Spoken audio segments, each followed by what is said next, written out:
దేవుని పరిశుద్ధమైన నామంలో ఈ రాత్రి ఈ ఉపవాస కోడికు కూడా వచ్చిన మీకు అందరికీ ప్రభు పేరిట వందనాలు. అందరికీ వందనాలు. రైట్, మధ్యాహ్న కాల సమయం కొత్త సమయం వాక్యాన్ని ధ్యానం చేసాం బిడ్డలారా. తిరిగి మరల దాన్ని రాత్రి కంటిన్యూ చేద్దాం. తదుపరి కొన్ని వాక్యాలు దానికి యాడ్ చేసుకుని రాత్రి త్వరగా కొద్ది సమయ వాక్యాన్ని మనం ధ్యానం చేద్దాం. చదువుదాం. మధ్యాహ్న కాలం 34వ కీర్తన 8వ చరణాన్ని చదువుదాం. యెహోవా ఉత్తముడని రుచి చూసి తెలుసుకొనుడి, ఆయనను ఆశ్రయించు నరుడు ధన్యుడు.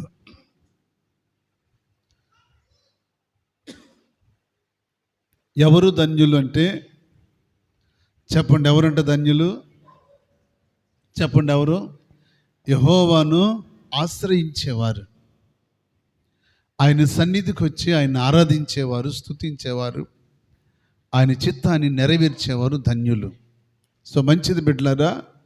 ఈ రాత్రి కాల సమయంలో దావీదు మహారాజు ఓ మంచి అనుభవాన్ని చెప్తూ ఉన్నాడు. ఏంటి ఆ అనుభవం అంటే, యెహోవా ఉత్తముడని నేను రుచి చూసి తెలుసుకున్నాను.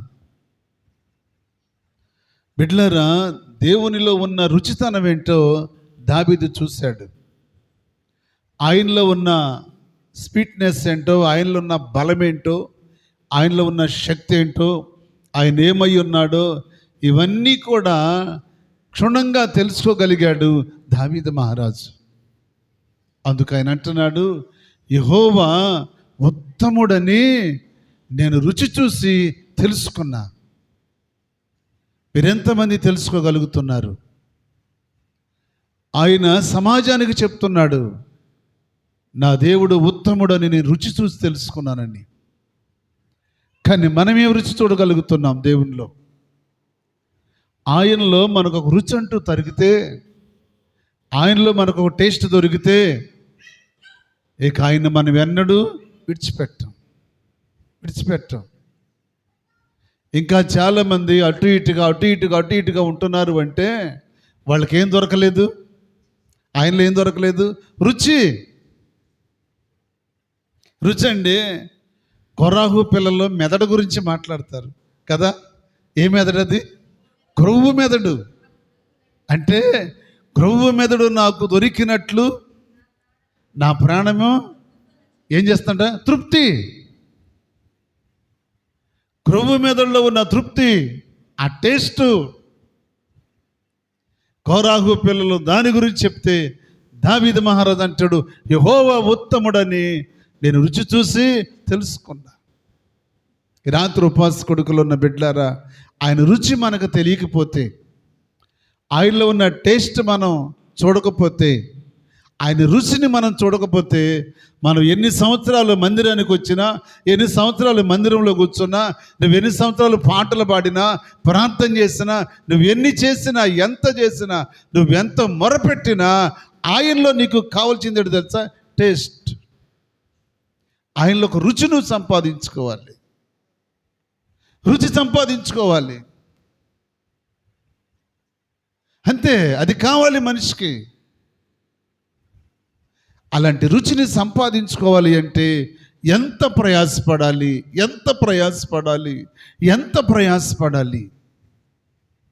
ఊరికినే దొరకదు బిడ్డలారా.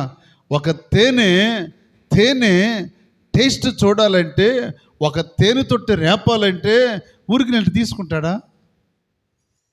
ఏమంటే తీస్తాడెళ్ళి, ఆడి పని అయిపోయినట్టే. కానీ ఆ తేనెతోటి రేపాలంటే దానికి ఒక ప్రాసెస్ ఉంది. దాని ప్రాసెస్ ప్రకారం వెళ్ళాలి. ఆ తేనెతోటి రేపేవాడు పొగకర్ర పట్టుకుని పొగ పెట్టుకుని మంట పెట్టుకుని వెళ్ళి దానికి పెట్టి, ఆ మంట పొగ దానికి తగిలితే ఆ ఈగలు కొంత సమయం పైకి వెళ్ళిపోతాయి,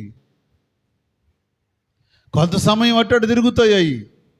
వాటి కళ్ళు బయర్లు కంపోయి కళ్ళు కనపడక చాలా ఇబ్బంది పడి తిరిగి మరలా కళ్ళు క్లియర్ అయిపోయేసరికి నా స్థానం ఎక్కడుందని చూసి వచ్చేలోపు ఈడ తొట్టి కాస్త తీసుకుని వెళ్ళిపోవాలి, లేకపోతే వాడి పని ఫినిష్. పెద్ద పెద్ద తెరలు ఉంటాయి కదండి, పెద్ద తొట్లు, అవి పని చేసేది అదే. అవి కొంత గ్యాప్ ఇస్తాయి, ఈ లోపు దాన్ని తీసుకోవాలి. దాని రుచి ఏంటో వాడికి తెలుస్తుంది. ఒకసారి ఈ తేనె కంపెనీ అయినా ఒక తేనె అమ్మేవాడిని పిలిచి ఒక అతన్ని పెట్టుకుని కూలికి, అబ్బాయి తేనె అమ్ముకురారా, పట్టుకెళ్ళి బజార్లోకి వెళ్ళి తేనె అమ్ముకురారని నెత్తి మీద ఆ బింది పెట్టాడంట, తేనె బింది.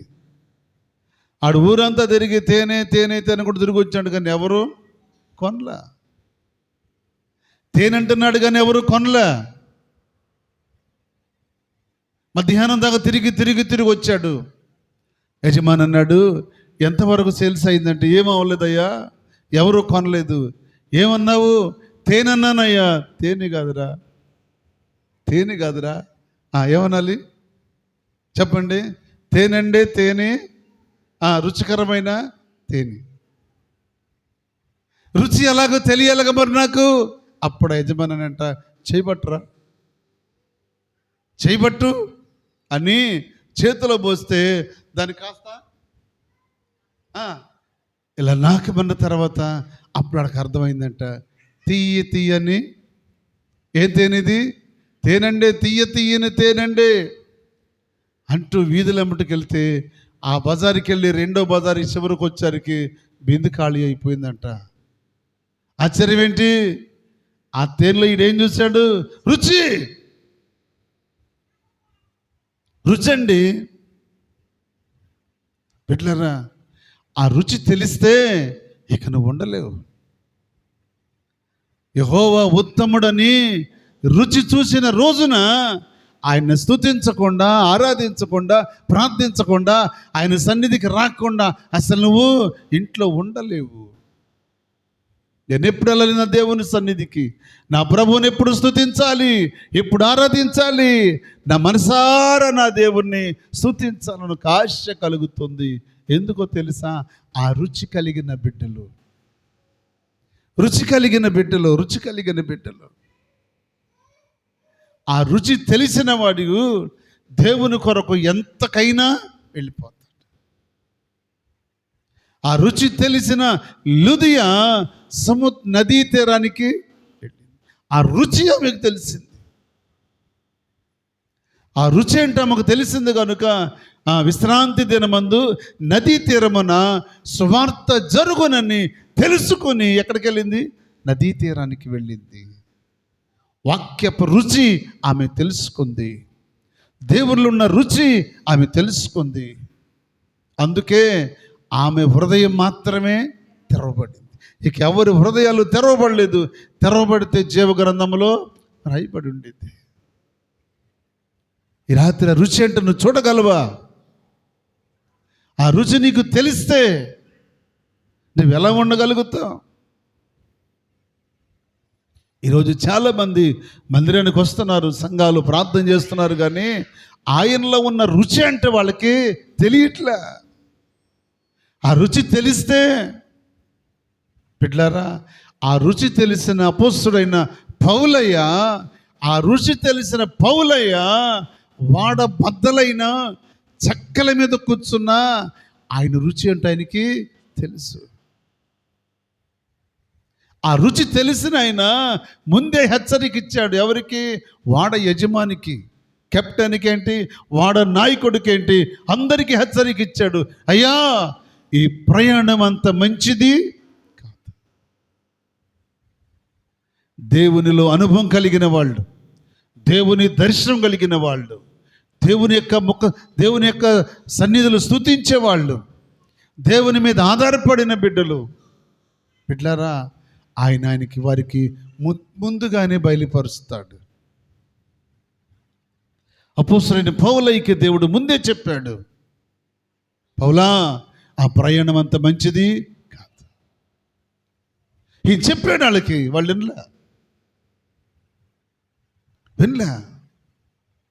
చివరికి నాన్న ఇబ్బందులు పడి 14 దినాలు తరువాత ఏమీ లేక నాన్న బాధపడుతుంటే పౌలయ్య రొట్టె తీసుకుని వచ్చి చెప్పండి, పిలిచి వాళ్ళనే, ఇదిగో మీరు చాలా దినాల నుంచి ఏమంటున్నారు? ఉపవాసం. ఎన్ని రోజులు చెప్పండి? ఎన్ని రోజులు? 14 రోజుల నుంచి మీరు ఏమీ తినలేదయ్యా, ఉపవాసం అన్నారు, పస్తున్నారయ్యా, రండి అని పౌలయ్య వారి ఎదుట ఒక రొట్టెను ఎత్తుకుని కృతజ్ఞతాస్తుతులు చెల్లించి ఆ రొట్టెను విరిచి వాళ్ళకి పంచి పెడితే ఎంతమంది తిన్నారు? 276 మంది తిన్నారు. దేవునికి మహిమ కలుగును గాక. హల్లెలూయా. దైవజనుడు చెప్పినప్పుడు దైవజనుడి మాట వినాలి.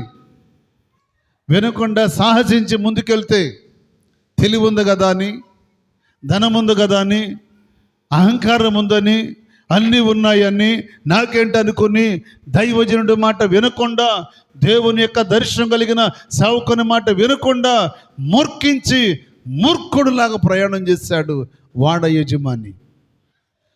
యజమాని. ఎవరు నమ్ముకున్నాడో తెలుసా? చెప్పండి, ఎవరిని? కెప్టెన్.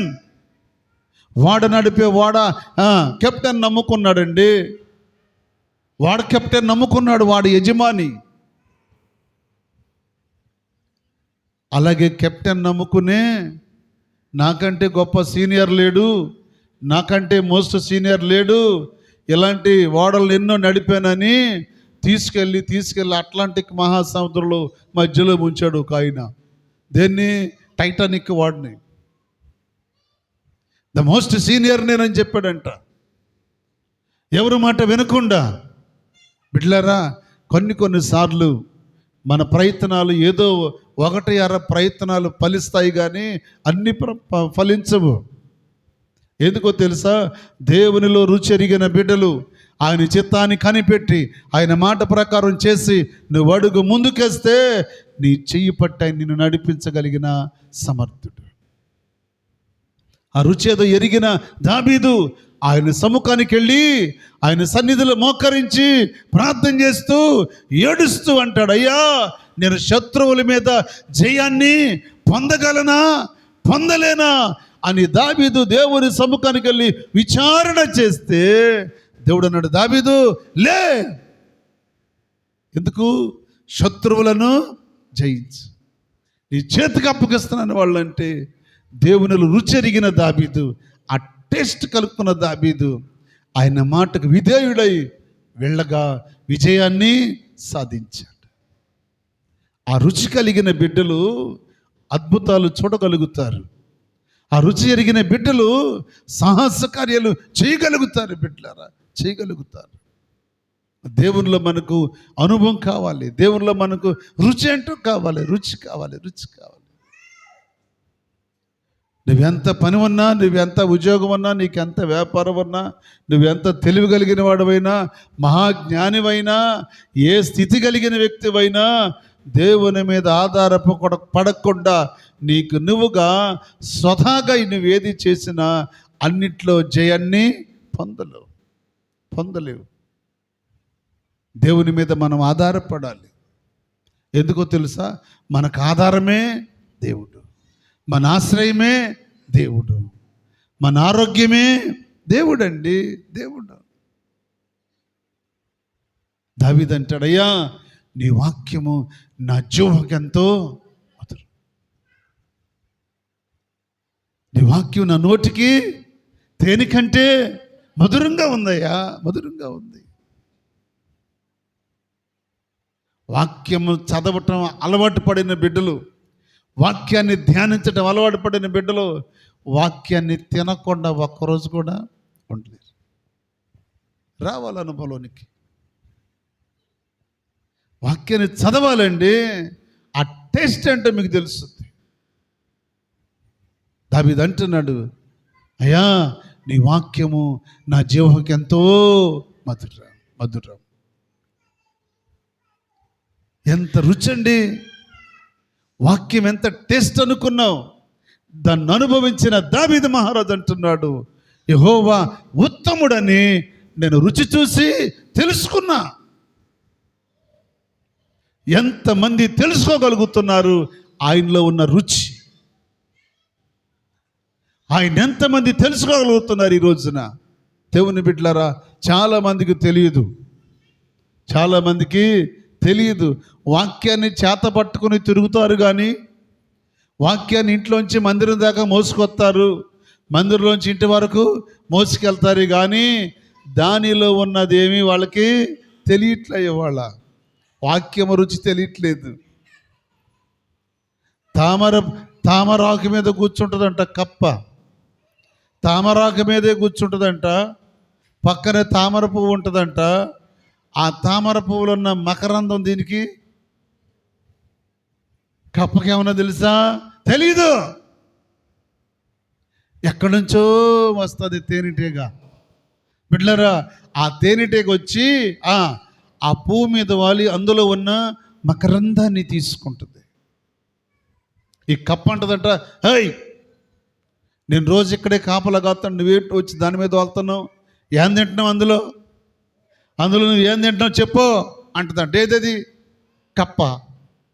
తేనెటీగ అంటదంట, ఇందులో మకరందం ఉంది, దాన్ని నేను జుర్రుకుంటున్నాను. సపోర్ట్ కూడా ప్రభుత్వం అయిపోతావు, నేను జుర్రుకుంటున్నాను మకరందాన్ని. ఈ కలువ పువ్వులో మకరందం ఉంది, దాన్ని జుర్రుకుంటున్నా. కప్పకేం తెలుసు? ఏదైనా పురుగు వస్తే దాన్ని పట్టుకొని తింటుంది, ఏదైనా చేపలు దొరికితే దాన్ని పట్టుకొని తింటుంది, అంతకు మించి దానికి ఏమీ తెలియదు.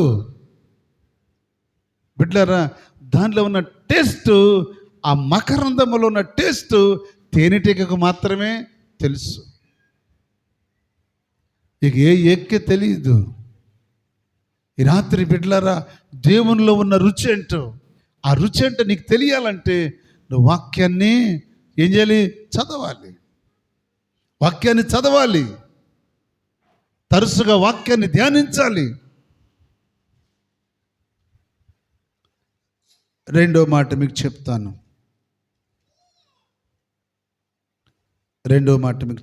నహూము గ్రంథం 1వ అధ్యాయం 7వ వచనం. నహూము, యెహోవా ఉత్తముడు, శ్రమ దినమందు ఆయన ఆశ్రయ దుర్గం. ఎప్పుడంట? ఉత్తముడైన దేవుడు ఆయన పిల్లలకి ఎప్పుడంట ఆశ్రయ దుర్గం? శ్రమ దినమందు. శ్రమ రాగానే కృంగిపోయి, శ్రమ రాగానే బాధపడి, శ్రమ రాగానే నలిగిపోయి, శ్రమ రాగానే దిగులు పడి, నిరాశపడి, దిగాలుగా ఉంటాం మనం. బిడ్డలారా, శ్రమని ఇటు చూడండి. శ్రమని ఎలాగ చూడాలి తెలుసా? దీవెనగా చూడాలంట. స్తోత్రం చెప్పండి. శ్రమని దీవెనగా చూడాలి. దావీదంటాడు, నాకు శ్రమ కలుగగా నేను దాన్ని దేనిగా చూసుకున్నాడు? శ్రమని. చెప్పండి, శ్రమ అంట దేనికి? మేలు. శ్రమ నాకు మేలాయనే. ఎంతమంది శ్రమను మేలుగా తీసుకోగలరు? శ్రమను మేలుగా తీసుకుంటే ఆటోమేటిక్గా ఆ శ్రమని దేవుడు నీకు మేలుగా చేస్తాడు. ఆ శ్రమని నీకు దేవుడు ఆశీర్వాదంగా మారుస్తాడు. ఆ శ్రమని నీకు దీవెనగా మారుస్తాడు. ఆ శ్రమనే నిన్ను వర్ధిల్లతడు చేస్తుంది. ఎప్పుడో తెలుసా? శ్రమను నువ్వు ఎలాగ తీసుకోవాలి? మేలుగా. ఎంతమంది తీసుకోగలరు? ఆ అనుభవం ఉన్న దావీదు మహారాజు, ఆ మకరందం ఏంటో తెలిసిన దావీదు రాజు, ఆ టేస్ట్ ఏంటో తెలిసిన దావీదు రాజు, ఉత్తమమైనది ఏంటో ఎరిగి ఉన్న దావీదు రాజు దేవుని సన్నిధికి వచ్చి అంటాడు, అయ్యా, నేను నిన్ను ఎరగక మునుపు, నాడు 19వ కీర్తన 70-71 చరణాలు అంటాడు ఆయన. అద్భుతమైన మాటలు మాట్లాడుతూ అంటాడు. శ్రమ నాకు మేలంటాడు. మేలు. శ్రమని మేలుగా ఎంచుకునే వాళ్ళు ఎవరండి? అలా శ్రమని మేలుగా ఎవరు తీసుకోరు.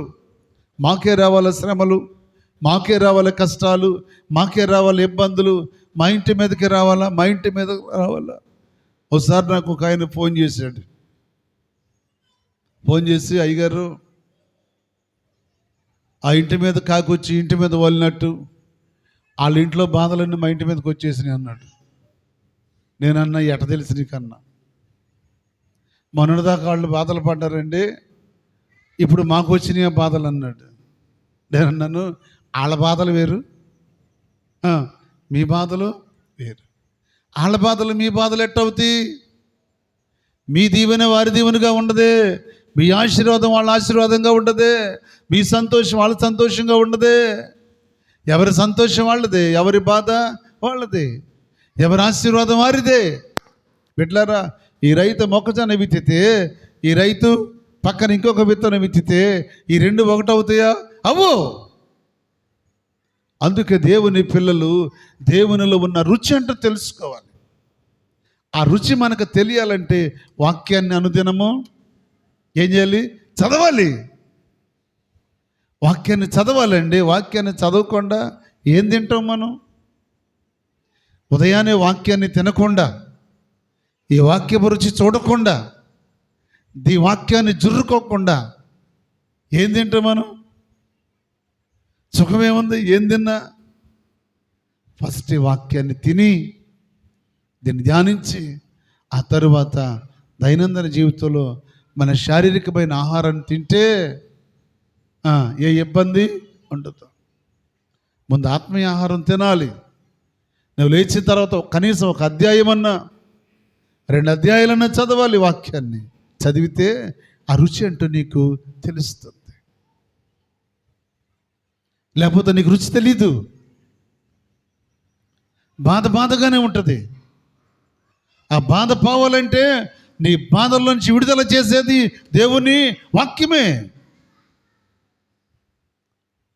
అన్నాడు కదా, నా బాధలన్నిటిలో ఇదే నాకు నెమ్మదినిచ్చింది, నన్ను బ్రతికించింది ఇదే, బాధలోంచి నెమ్మదినిచ్చేది ఇదే. ఏంటిది? వాక్యం. వాక్యమయ్యున్న దేవుడు.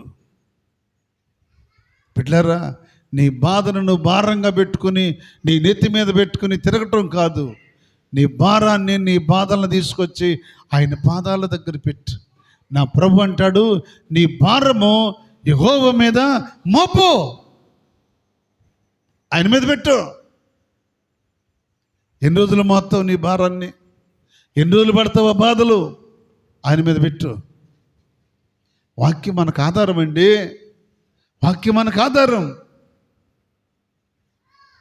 వంతగా ప్రభా, నా భారం నీ మీద మోపమని అది తీసుకొచ్చా, నా భారం అంతా నీ సన్నిధిలో పెడుతున్నాను ప్రభా, నా భారం తీసేయినా నేను ప్రార్థన చేస్తే తీసేస్తాడో తీసేయడా? కానీ మనం ఆ పని చెయ్యం.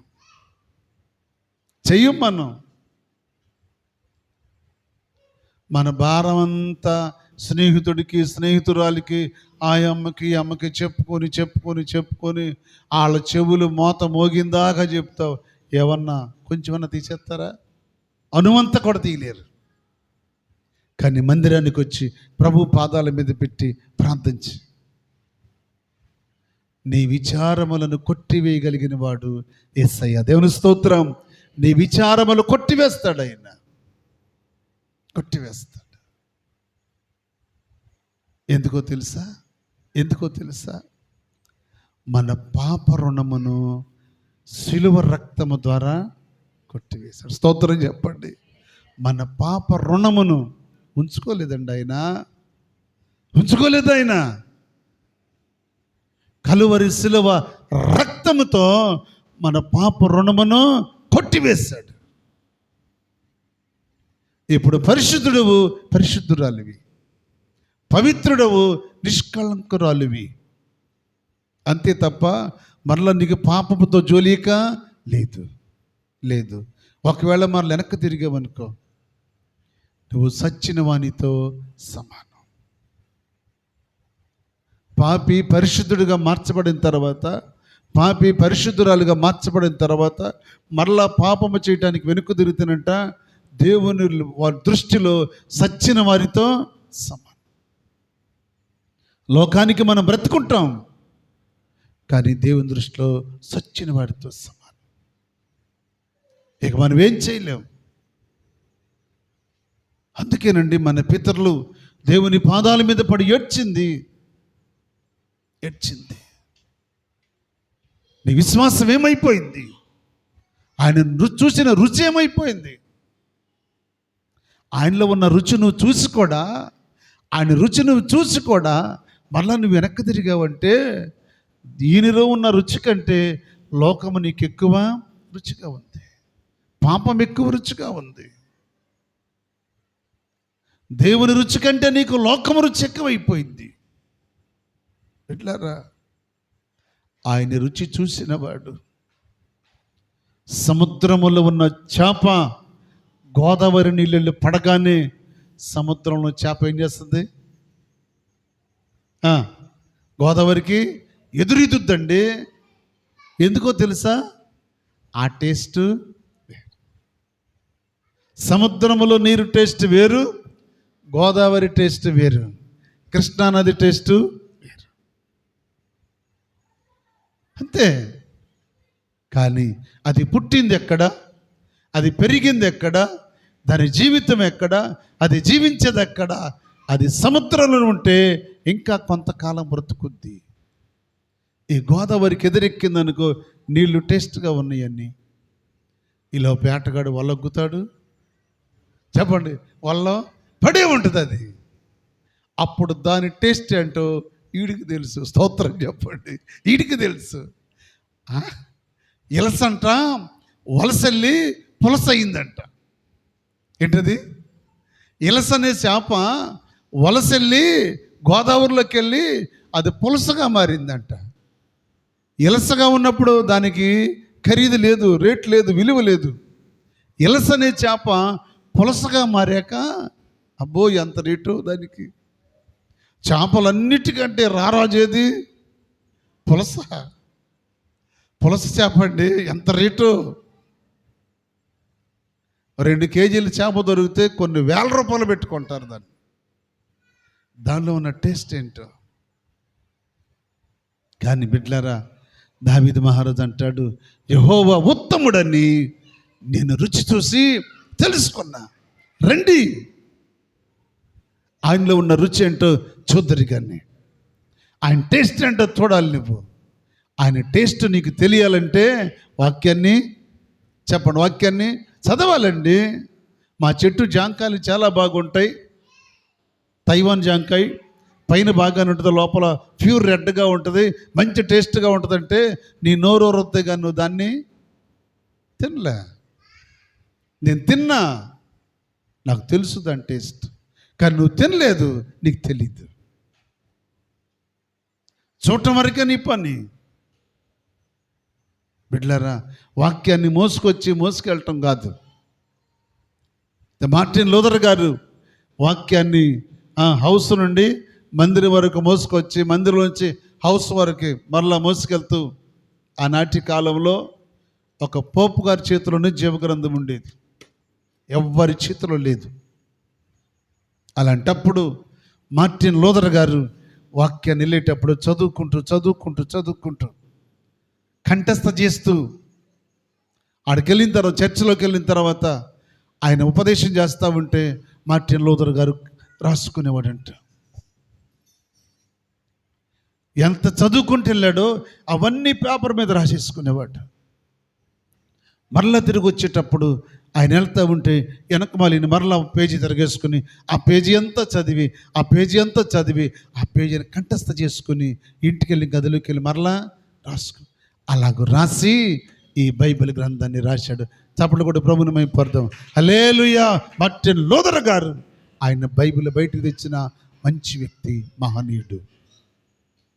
లేకపోతే ఆనాటి కాలంలో బానిసత్వం, వాళ్ళు ఎక్కడ ఉండి బోధించిందే బోధ, వాళ్ళకి ఇష్టమైన వాక్యాన్ని చెప్పేవాళ్ళు ప్రజలకి, అంతే.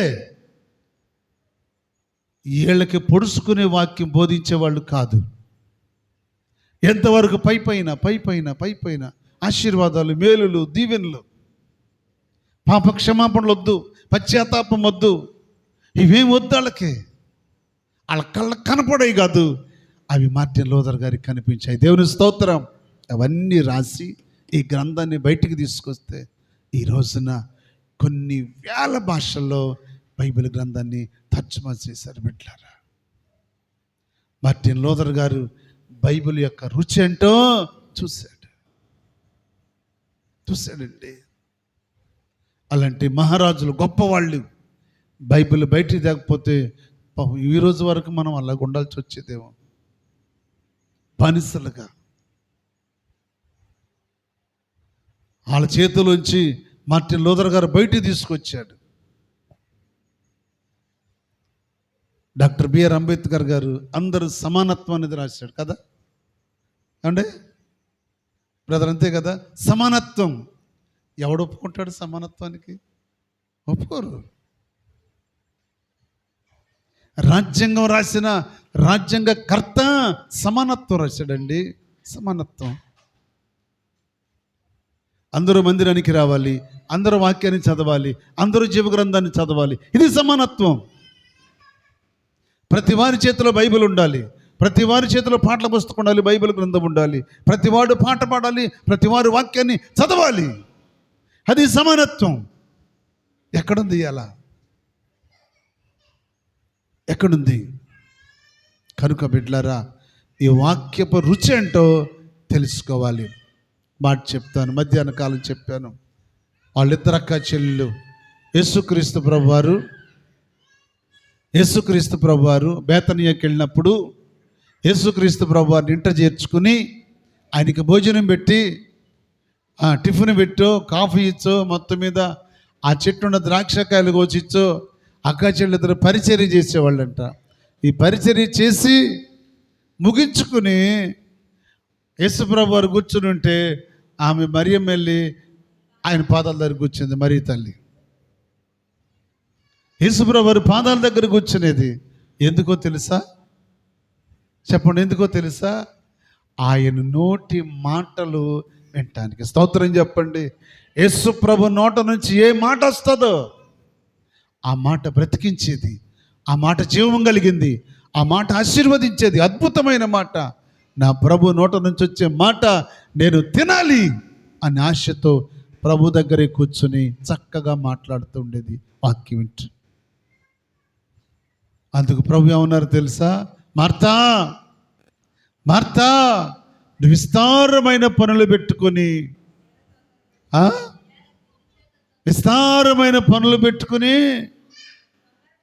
ఏం చేస్తుంది? తొందర ఉంది, పనులు చేస్తుంది, తొందర ఉంది, ఇంట్లోకి బయటికి తిరుగుతుంది. ప్రయోజనం ఏంటి? అసలైన దాన్ని మర్చిపోయింది. ఏంటది? వాక్యం వినటం మర్చిపోయింది. కూర్చుంటాం మందిరంలో కూర్చున్న కాడ నుంచి మనేదండి ఏం జరుగుతుందో, ఎట్లా ఉందో, ఏంటో పరిస్థితి అని. నో, దేవుని మందిరానికి వచ్చిన మన మనస్సంతా ఆయన మీదే ఉండాలి. దేవుని స్తోత్రం. ఆయన మీదే ఉండాలి. ఆయనను వానుకుంటానికి ప్రయత్నించాలి, ఆయన మాట వినటానికి ప్రయత్నించాలి, ఆయన మీద ఆనుకుంటానికి ప్రయత్నించాలి. ఆ రుచి అంటూ తెలియాలంటే నువ్వు వాక్యములోనికి నువ్వు రావాలి. వచ్చినప్పుడు వాక్యమే రుచి ఏంటో నీకు అర్థమవుతుంది. అందుకు నా ప్రభు అన్నారు, మరియ ఉత్తమమైన దాన్ని ఎంచుకుంది. ఏమెంచుకుంది? ఉత్తమమైన దాన్ని ఎంచుకుంది. అది ఆమె యొద్ద నుండి తీసివేయబడుతుంది. ఎంతమంది ఎంచుకోగలుగుతున్నారు ఈ రోజున? వాక్యం వింటున్నావు మంచిదే, ప్రార్థన చేస్తున్నావు మంచిదే, పాట పాడుతావు మంచిదే, సమయం దొరికితే పోట్లాడుతావు మంచిదే. బిడ్డలారా, మారు మనసు పొంది పాపక్షమాపణ పొంది పరిశుద్ధత కలిగిన బిడ్డలు అత్తగారితో పోట్లాడకూడదు. అత్తగారు ఎలాంటిదన్నా కానివ్వండి, మారు మనసు లేకపోయినా, నిజంగా మారు మనసు పొంది పాపక్షమాపణ పొంది కోడల కంటే ముందే రక్షించబడిన అత్తగారు అనుకోండి, ఆమె పోట్లాడదు, ఏమో పోట్లాడదు. ఆ కుటుంబంలో గొడవ ఉంటుందా? అస్సలు ఉండదు.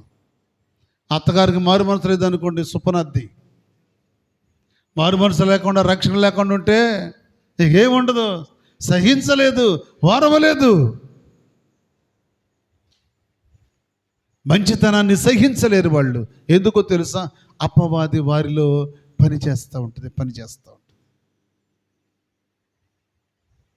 అందుకే నా ప్రభు అంటాడు, మారు మనసు పొంది పాపక్షమాపణ పొంది ప్రతివాడును యేసుక్రీస్తు నామములో బాప్తిసం పొందండి. అప్పుడు రుచి ఏంటో నీకు తెలుస్తుంది, ఆ టేస్ట్ ఏంటో నీకు తెలుస్తుంది. బిడ్డలారా, లేకపోతే నీకు తెలియదు. అరే జీవము కలిగిన దేవుని బిడ్డలమని చెప్పుకొని మాట్లాడతారే కొంతమంది. సిగ్గుచేటు కదా అది. మారు మనసు పొంది రక్షించబడిన బిడ్డలు, యేసు ప్రభు పిల్లలు, యేసు రక్తంలో కడగబడిన బిడ్డలు, యేసయ్య కుమారులు, యేసయ్య కుమార్తెలైన వాళ్ళు గొడవ పడుకోకూడదు, పోట్లాడుకోకూడదు, బూతులాడుకోకూడదు, సరసొక్తులాడకూడదు. ఎందుకో తెలుసా? గతంలో నీవు ఉన్నప్పుడు నువ్వు ఆడేవు, ఇప్పుడు ఆడటానికి కుదరదు. అది పరిశుద్ధులకు తగ్గదు. అయినా నీ మారు మనసు ఏమైపోయింది? నీ పాపక్షమాపణ ఏమైపోయింది? నీ రక్షణ ఏమైపోయింది? నీ నోటికి కాపు లేదా? పరిశుద్ధత ఏమైపోయింది? ఆయన రుచిని చూసి ఆ రుచి నీకు చేదయిందా? యేసు ప్రభు యొక్క రుచి నీకు చేదుగా మారిందా? చేదుగా మారిందా? నిన్ను గురించి కాదు, ఆయనకు చేదు చిరకానిచ్చింది. నిన్ను గురించి కాదు, అన్ని జనుల మధ్యలో అవమానపడేది.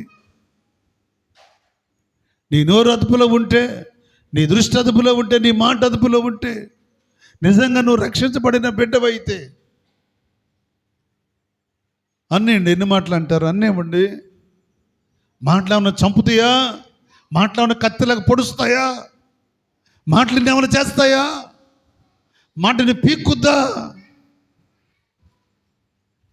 ఆత్మ సంబంధమైన బిడ్డలారా, ఎప్పుడు కూడా మీరు నోటికి అవకాశం ఇవ్వకండి. పరిశుద్ధతలో బ్రతకండి. నా ప్రభు సిలువలో వేలాడుతుంటే వీడేరా, వీడే యెరూషలేమును పడగొడితే 3 దినాల్లో కడతానన్నవాడు ఈడే. సిలువ మీద ఉన్నాడు, సిలువ మీద ఉన్నాడు. సాక్షాత్తు సృష్టికర్త అయిన దేవుడు, భూమి ఆకాశాలని నోటి మాటతో కలుగు చేసిన దేవుడు, నిన్ను నన్ను చేసిన దేవుడు సిలువలో ఉంటే నీ కొరకు నా కొరకు కదా సిలువకెక్కింది ఆయన. నీ పాపం నా పాపాన్ని కడిగి వేయటానికి, తుడిచి వేయటానికి బిడ్డలారా సిలువకెక్కాడు. సిలువలో ఉండి కూడా నిందలు అనుభవించాడు. ఇంకా నీ మనసు మారకపోతే, ఇంకా నీ మనసు మార్చుకోకపోతే, ఎన్ని సంవత్సరాలు మందిరంలోకి వచ్చి కూర్చుంటావు? ఎన్ని సంవత్సరాలు కూర్చుంటావు? ఆయన రుచి నీకు తెలుసు కదా.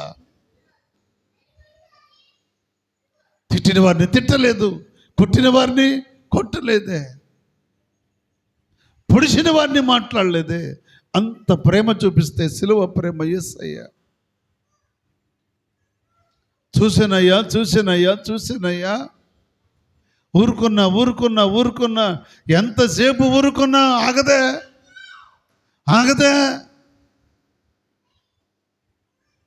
మా ఆయన ఆగమన్నా ఆగలేదు, వాళ్ళ ఆయన ఆగమన్నా ఆగలేదు.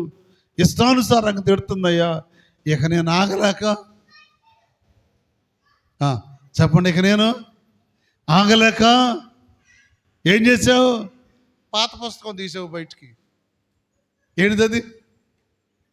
ఇదివరకు నీ దగ్గర పుస్తకం ఉండేది. అపవాది నిన్ను తరుముతుంది, నీ మీదకు దూసుకొస్తుంది. బిడ్డలారా, మాటలు మనిషినేమీ చెయ్యలేవు. పడదామండి, మాటలంటే పడదాం, తలంచుకుని వెళ్ళిపోదాం. ఎందుకో తెలుసా? పగ తీర్చుకొనుట. నీకేం పని?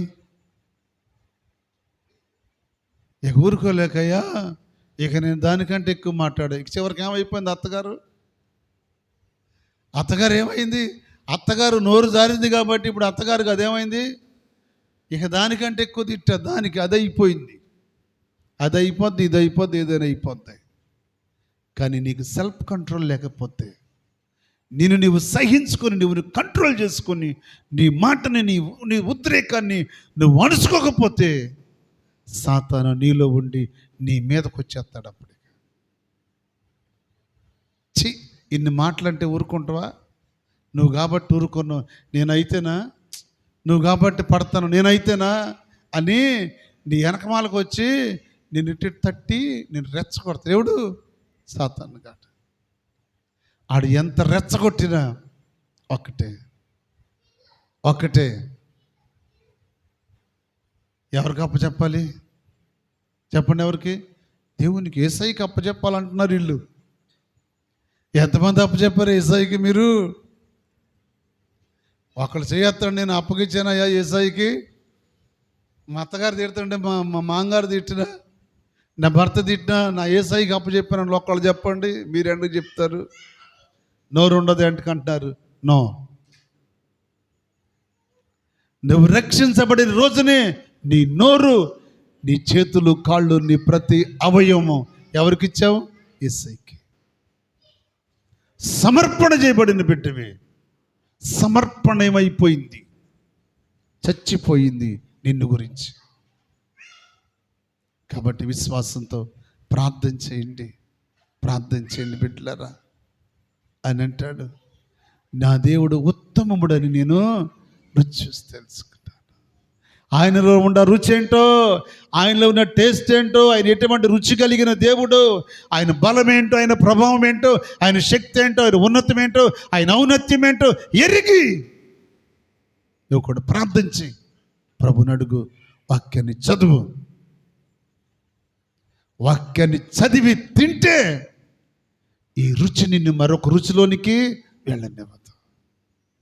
అలా ఉండటానికి పరిశుద్ధాత్మ దేవుడు మనందరికీ సహాయం చేయనుగాక. ఆమేన్.